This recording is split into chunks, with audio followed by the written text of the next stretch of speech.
Okay, I hope everybody enjoyed the first video that I gave on how to strengthen your hands and how to do just some basic dribbling, okay? It's important you work on that stuff each day along with the things I'm going to show you now. Again, 10 to 15 minutes of work is more than enough. Of course, anything more than that just makes you become more proficient right away, or faster, I should say, than someone else who's only working lesser amount of time. Okay, I showed you that there were two types of dribbles, and one of them is the unguarded dribble. A lot of times you will be bringing the ball up court, and it wouldn't be against any pressure.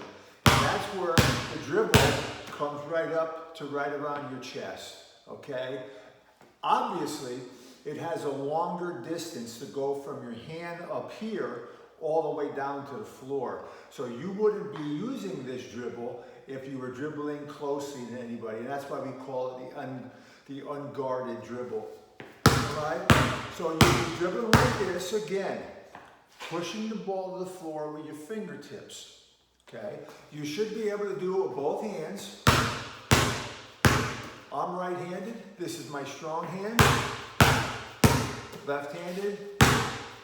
I'm pretty proficient. Remember, you don't want to be looking down at the floor. Even though no one's guarding you, you are or have to be able to see all the players on your team, and more importantly, all the players on the other team. You always want to make sure there's 5 players from the other team in front of you, because if there's only 4, that means one of them is somewhere behind you. Okay? All right. So you could practice it with one hand here, one ball.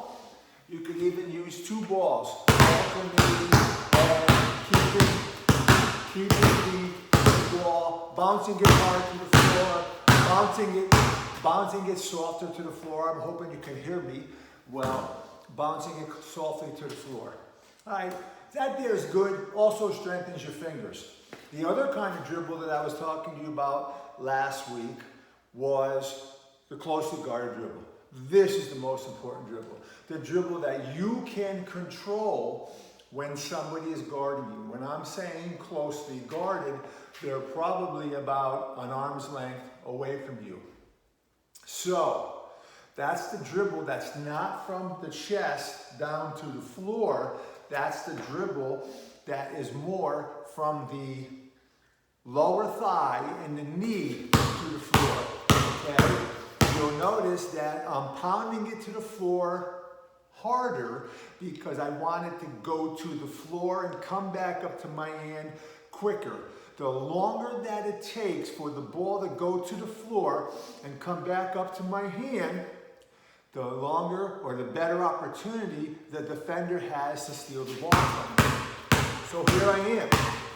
My feet, I know you can't see them, but I'm doing the best I can with the camera, are about shoulders width apart, so I'm good balance. My knees are bent, my left hand is put out, and I'm dribbling and pounding the ball to the floor with my right hand in this case. I'm right-handed, so I'm going to work on this a lot. But my left hand is my weak hand, so I am going to work on for a longer period of time. And again, I got my arm out, sort of to shield away the defender. I'm going to do that with my left hand. Okay? Now, I should, as a right-hander, work on my left hand more. In the first video, I believe I told you that as a dribbler, you need to be able to go both ways.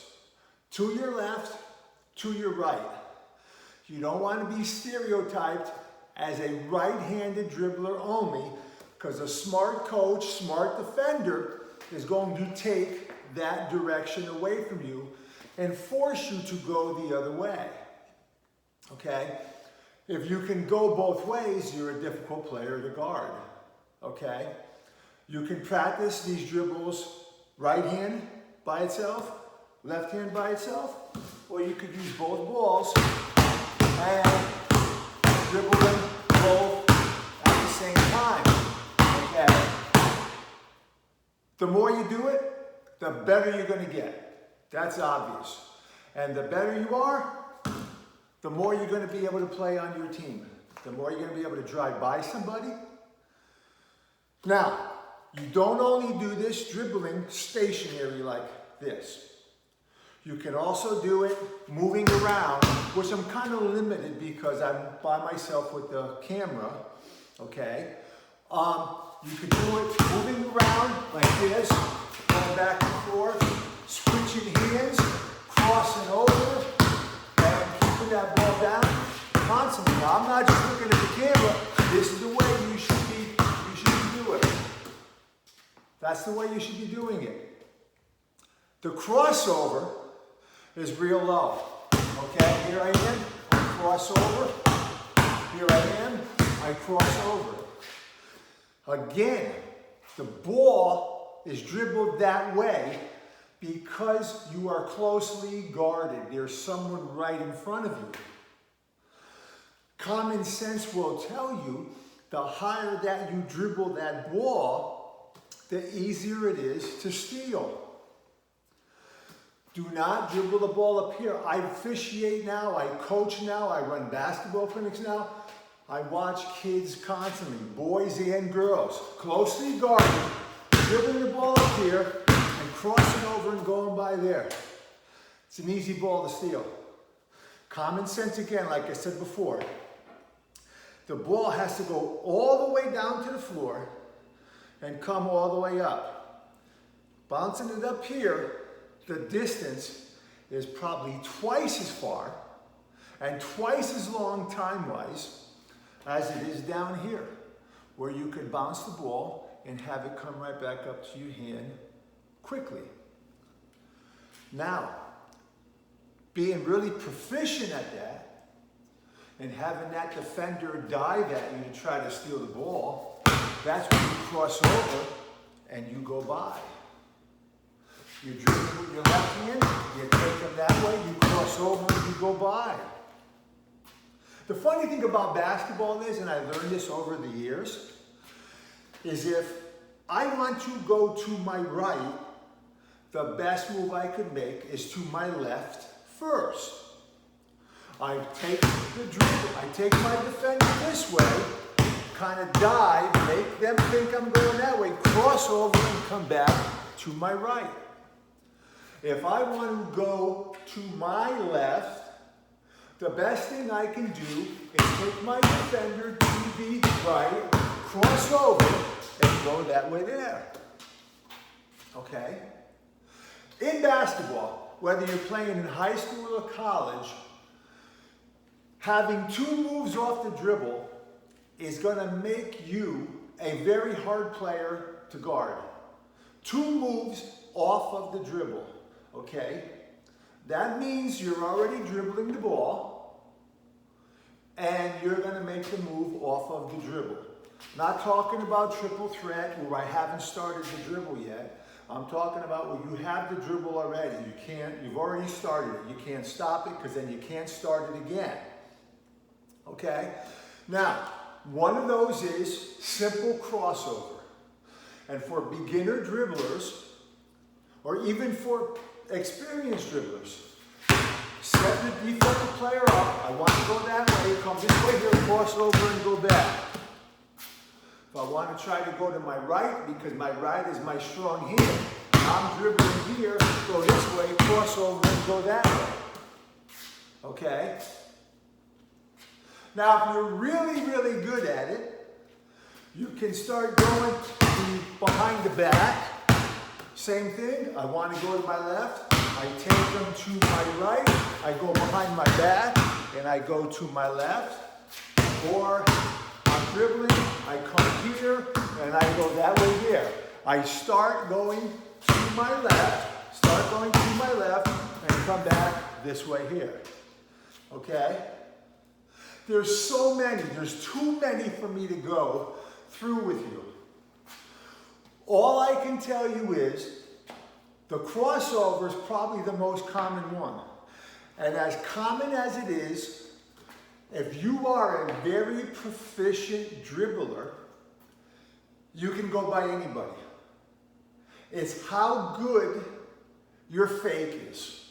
And like I said, if I want to go to my right, my fake is to my left, kind of a head fake, and then I come back with the crossover and go to my right. If I want to go to my left, I start going to my right, head, shoulder fake, crossover, come back to my left. Okay? The other good thing about dribbling is, the better dribbler you are, meaning you're able to go by these people, they can't play you so close because they're afraid you're going to go by. So now they back off a step a little bit. Now you're starting to free yourself up for your jump shot. And one of the best ways to do it, and I'm not a big NBA fan, but I see James Harden do this all the time. I think this is his move, where he's dribbling and he dives at the player, and then he comes back and he takes his jump shot. So he's here, he dives, he comes back, and he takes his jump shot. Now that's a move that you're going to make, but you're always going to shoot with your strong hand. So I'm right-handed. So I'm here, I dive, and I'm here. Okay? I'm not going to dive this way and come back with my left hand. If I dive this way, I'm still coming back and shooting with my right hand. And we'll go over shooting at another time. But again, you can do so much off the dribble. Catching the ball and just being a catch and shoot shooter and not being able to dribble, that's a thing of the past. That's a player that doesn't play too much anymore. Player that rides the bench most of the time. Because they know you're a good shooter. They're going to play you appropriately on defense. You're not going to be open. And the only way you're going to get yourself open is if you start going by that person to the right side or to your left and making them pay by taking a better shot or getting a layup or maybe penetrating and dishing the ball out to one of your teammates. Until finally that player gets tired of hearing your coach say, you got to stop that offensive player. They keep driving by you. So now what do? They just take a step back, and instead of being like this far away, they're a whole nother 2 or 3 feet because they're tired of you beating them. So now when you get the ball, you're almost open to shoot your jump shot, or you are open. Now you start making that jump shot, that defensive player has no idea what to do now. They come and play you close, you blow by them. They play off of you, you take the jumper. You're making that jumper, they got to come out, and it opens up the drive. If you're driving by, they back off, that gives you the jump shot. So what I would say is, work on the crossover, work on the behind the back, maybe work on going between your legs, go that way, crossover between your legs and go that way. Come this way here, crossover between your legs and go that way. Okay? Don't just do it stationary. Dribble around. Concentrate on having your head up. Remember, you could wear the glasses with the tape underneath so you don't have your head down. Now, the other thing to remember is, when you're dribbling, the dribbling isn't always forward. The dribbling is also sideways. You got to be able to go sideways. And you should be dribbling going sideways too. To your right, sideways to your left. You also got to be able to dribble backwards. Because as you're bringing the ball up the floor, with nobody guarding you, and now you bring it down because you're getting close to somebody, they attack you, maybe 2 of them attack you to double team you because it's pressure, you got to be able to dribble the ball backwards, both right-handed and left-handed.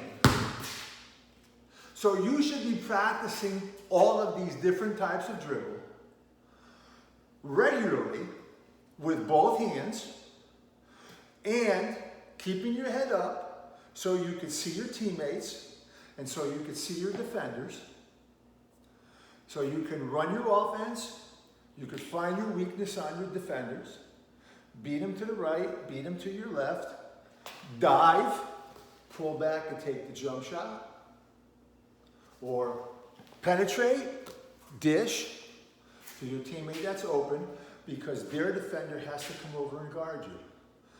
So like I said in the beginning, very first video, no matter how tall you're going to be, the more tools that you have, the better player you're going to be, the harder you're going to be able to defend, and I would think the more playing time you're going to get.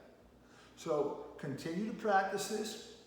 Challenge yourself every day to get better. Someone somewhere is, and that sometime you might be on the same team as them. So don't be the one who didn't practice enough and is riding the bench. So I'll talk to you guys next week about our next part of the game that we're going to learn. Thank you.